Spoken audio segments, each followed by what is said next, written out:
jawaban pertanyaan pertama yaitu tentang perbedaan antara modernisasi dengan perkembangan. Jadi modernisasi itu kan adalah suatu proses perubahan masyarakat ke arah yang lebih maju dan meningkat secara terus-menerus dalam keseluruhan aspek. Dan yang berkembang ini adalah dari masyarakat tradisional menuju masyarakat modern. Dan untuk perkembangan sendiri itu adalah suatu proses perubahan yang berlangsung secara terus-menerus, baik itu perubahan bertambahnya jumlah atau ukuran dari hal-hal yang telah ada, maupun perubahan karena timbulnya unsur-unsur yang baru muncul. Dan jawaban untuk pertanyaan nomor 2 yaitu tentang bagaimana atau teori apa yang paling berguna dalam perkembangan internasional. Ya, menurut saya itu yang paling berguna itu adalah teori tentang liberalisme. Seperti yang kita tahu, liberalisme merupakan doktrin politik yang bertujuan untuk melindungi dan meningkatkan kebebasan individu sebagai inti masalah dalam politik. Kaum liberal mendukung adanya beragam pandangan terkait dengan liberalisme yang bergantung pada pemahaman mereka mengenai prinsip-prinsip tentang liberalisme.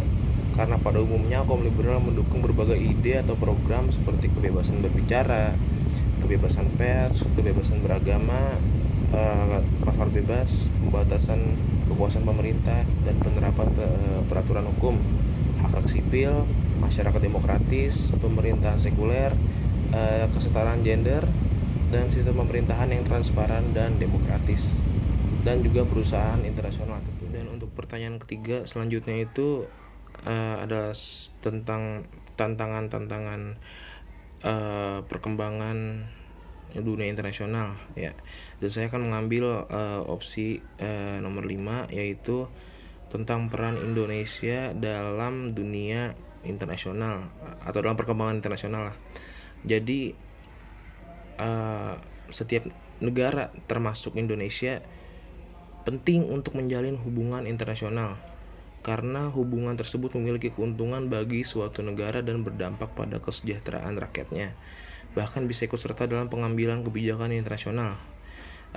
Bangsa Indonesia sendiri memiliki peran dalam perkembangan internasional sudah terjalin ya. Seperti contohnya Indonesia pernah sebagai salah satu pelopor pendirinya ASEAN yang merupakan organisasi kerjasama regional di bidang ekonomi dan geopolitik di kawasan Asia Tenggara. Dan ASEAN ini sudah ada sejak pasca Perang Dingin sekitar tahun 1976, dan perkembangan hingga sekarang Indonesia tetap ikut andil dalam organisasi tersebut. Dan selanjutnya peran Indonesia dalam hubungan internasional ini juga yaitu bergabung Indonesia dalam Perserikatan Bangsa-Bangsa atau PBB. Indonesia aktif dan ikut andil dalam menjaga perdamaian dunia. Bahkan saat ini Indonesia mampu masuk dalam struktur anggota tidak tetap Dewan Keamanan PBB periode 2019-2020 bersama Jerman, Afrika Selatan, Belgia, dan Republik Dominika. Dan juga Indonesia menjalin hubungan bilateral dan multilateral dengan beberapa negara. Hubungan Indonesia dengan negara-negara lain sudah dimulai sejak Indonesia memproklamasikan dirinya pada 17 Agustus 1945. Dalam menjalin kerjasama tersebut, Indonesia senantiasa mempromosikan bentuk kehidupan masyarakat yang menjunjung tinggi nilai-nilai menghormati, tidak mencampuri urusan dalam negeri negara lain, penolakan penggunaan kekerasan, serta konsultasi dan mengutamakan konsensus dalam proses pengambilan keputusan. Sejauh ini Indonesia sudah menjalin kerjasama bilateral dalam perkembangan internasional dengan 162 negara serta satu teritori khusus yang berupa non-self-governing territory.